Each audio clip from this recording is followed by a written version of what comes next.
सकता हूं कि Sabarimala only I just told. Sabarimala only we have sent site clearance, but in principle approval which is supposed to be coming from the state government, we have not received that yet. And SAF is one important aspect. SAF we also want to push. SAF के लिए है sustainable aviation fuel, ये greener way of generating fuel है, क्योंकि काफी चर्चा इस पे भी होती है। जो एग्जिस्टिंग एटीएफ है उससे प्रदूषण बहुत ज्यादा होता है और ये ऊपर ही ऊपर रहता है, तो उसके कारण एयर पोल्यूशन भी काफी ज्यादा होता है। इंटरनेशनली बहुत बड़ा सब्जेक्ट बन गया है ये। आदरणीय प्रधानमंत्री जी के आशीर्वाद से हम दावोस भी गए थे, उसमें पार्टिसिपेट किया, तो वहां पे भी जो भी सेमिनार जो भी समिट हम अटेंड कर रहे थे उसमें पूरी बात सैफ की ही हो रही थी। और वहां पे भी हमने बोला कि इंडिया कमिटेड है अपने प्लैनेट को बचाने के लिए, एनवायरनमेंट को बचाने के लिए। जरूर हम आगे आते हैं और काफी सारे काम 10 साल में हमने किया है और एविएशन के तहत भी हम आगे बढ़ाएंगे। और एक नंबर अगर मैं बता दूं कि लगभग 80 एयरपोर्ट्स, हमारे जो एयरपोर्ट्स हैं कंट्री में, पूरे सोलर एनर्जी के बेसिस पे, रिन्यूएबल एनर्जी पे आज चलते हैं, फुल 100% चलते हैं 80 एयरपोर्ट्स तक। और अभी आगे इसी महीने, इसी साल के अंदर, by the end of 2025 we want to cross 100 airports also. तो इस सस्टेनेबिलिटी में भी काफी काम करना है। पर ये जो मैंडेट हमने कॉर्सिया का एग्री किया है कि 1% फॉर इंटरनेशनल ट्रैवल जो रहता है उसका 1% ऑफ फ्यूल हम सैफ मिलाएंगे। और सैफ में ये चैलेंज है कि अभी जो है फिलहाल जो इंटरनेशनल ट्रैवल की रिक्वायरमेंट है 250 करोड़ लीटर्स ऑफ एटीएफ, और इसका हम अगर 1% करेंगे तो 2.5 करोड़ लीटर्स। तो ये 2.5 करोड़ लीटर्स जनरेट करने के लिए भी जो प्लांट्स चाहिए, जो टेक्नोलॉजी चाहिए, अभी से शुरू करेंगे तो तब बनेंगे। तो we also want to encourage the market to come more into this. Government is proactively looking into this. This is in coordination with ministry of civil aviation and ministry of petroleum and natural gas. Hardeep Singh Puri ji वो तो इधर भी रह चुके हैं, यहाँ के भी मंत्री रह चुके, तो मेरे से ज्यादा समझ है उनको। दोनों साथ में मिलकर काम कर रहे हैं कि सैफ को इंडिया में और एंकरेज करें। इसमें एक चैलेंज, क्योंकि काफी उत्साह रखते हैं इस संबंध में, मैं बता दूं कि ये सैफ को सर्टिफाई कौन करेगा। और हम तो अपना बनाए, क्योंकि ये जाएगा एयरक्राफ्ट में, और एयरक्राफ्ट ऐसा नहीं है कि एयर इंडिया हो या फिर इंडिगो हो। एयरक्राफ्ट तो हो सकता है एयर फ्रांस का हो, एयर फ्रांस का बोलेगा मेरे को फ्रांस वाला सर्टिफाई करे कि ये सैफ है, और कोई ब्राजील का बोलेगा कि मैं अपने तरह से सर्टिफाई करूंगा ये सैफ के कि नहीं मेरे इंजन में जा रहा है। तो सर्टिफिकेशन जो इंटरनेशनल प्रोसेस है वो भी थोड़े से डिस्कशंस में है कि किसको कौन सर्टिफाई करेगा और कहां के सर्टिफाई लोकेशंस होंगे और किस टेक्नोलॉजी से बनेंगे।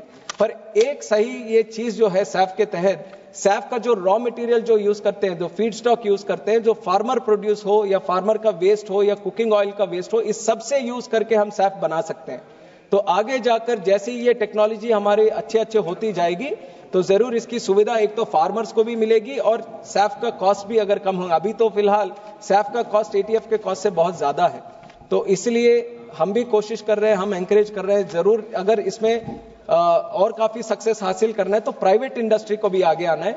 हमने अपनी मिनिस्ट्री की तरफ से, मिनिस्ट्री ऑफ पेट्रोलियम की तरफ से भी एक वर्किंग ग्रुप बनाया और बार हर क्वार्टर में इसका एक वो भी कर रहे हैं। और हम चाहते हैं कि मार्केट में भी ये बात जाए कि हम सरकार की तरफ से सैफ को बढ़ा रहे हैं ताकि और उत्सुकता से साथ इसके अंदर आए। और ऐसे काफी सारे विषय हैं, मैं हो सकता है कि कुछ पॉइंट्स मिस कर गया हो, बट जरूर मैं अवेलेबल रहता हूं हर सेशन के टाइम पे, या सेशन ना हो तब भी मैं अवेलेबल रहता हूं। कोई भी बात हो तो जरूर मेरे तक पहुंचाएं।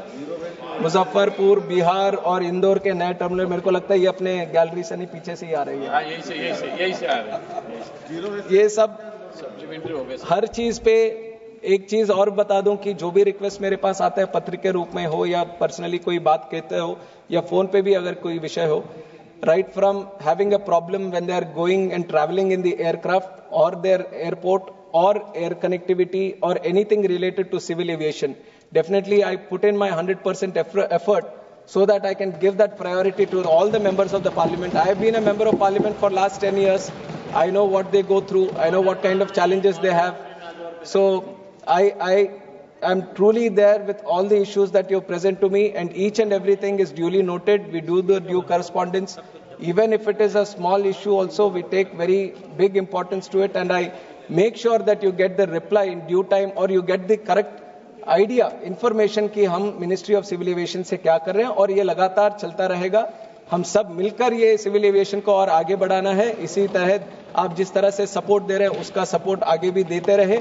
सिविल एविएशन एक ऐसा होने वाला है जिस only by looking at the planes that are coming, मैंने बोला 1700 तक अभी ऑर्डर है, एक प्लेन के लिए करीब 15 to 20 पायलट चाहिए अगर उसके रूट सारे करने हो तो अगर 15 to 20 कर रहे हैं और 17,000 करने हैं तो लगातार 30 से 30 to 34,000 पायलट्स ही चाहिए होंगे ये नेक्स्ट 10 to 15 ईयर्स।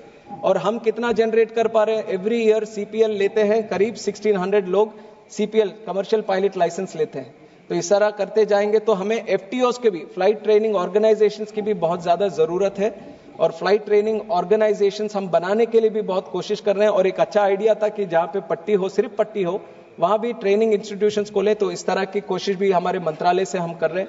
एक तो ये पायलट्स भी हमें जनरेट करने पड़ेंगे, पायलट्स के साथ साथ इसमें जो ट्रेनिंग लगता है, इतने सारे वर्टिकल्स रहते हैं एयरपोर्ट में। एक अंदाज के लिए एक नंबर अगर मैं बता दूं, करीब हैदराबाद का जो एयरपोर्ट है, जीएमआर एयरपोर्ट, हैदराबाद की जिस तरह से आज कनेक्टिविटी है, हैदराबाद एयरपोर्ट में ही डायरेक्ट एंड इनडायरेक्ट लगभग 8 लाख लोग काम करते हैं वहां पे। 8 lakhs of people working in just one airport, direct and indirect. आपके पार्किंग हो गया, उबर जैसे वो टैक्सी का हो गया, फिर सिक्योरिटी हो गया, अंदर जाते ग्राउंड हैंडलिंग हो गया, कंसेशनर हो गया जहां चीजें बेचते हैं, और उधर टेक्निकल टीम हो गई, पायलट्स हो गए, क्रू हो गई। और आप देखते देखते आप देखेंगे कि इतने सारे वर्टिकल्स हैं और करीब 8 lakh people working in one airport. तो ये एयरपोर्ट ऐसा ही चीज नहीं है कि एक इधर से उधर घुमाने की चीज है, ये एक इकोनॉमिक जनरेटर है, एक एक्टिविटी जनरेटर है, जॉब क्रिएटर है। तो जरूर सबका ये प्रयास रहना चाहिए कि अपने अपने जगहों पे अगर जमीन है, अगर उस तरह का वो अपॉर्चुनिटी है, तो जरूर आप लोकल गवर्नमेंट के साथ भी काम करके एक एयरपोर्ट खोलने का जरूर वो प्रयास करें। वो आज के लिए नहीं, अगले 10 साल 20 साल में जरूर आप सबको वो काम आने वाला है। तो इसी के साथ मैं अपने भाषण खत्म करना चाहूंगा और सबको फिर से मैं धन्यवाद देना चाहूंगा जिस तरह से आप सबने मेरे लिए पूरी तरह से आशीर्वाद दिया और पूरी तरह से समर्थन किया। और मैं चाहता हूं कि इसको बिना कोई ऑपोजिशन के साथ इसको पारित किया जाए। Thank you. Clarification after Honorable Minister's reply, Shri Nishikant Dubey ji.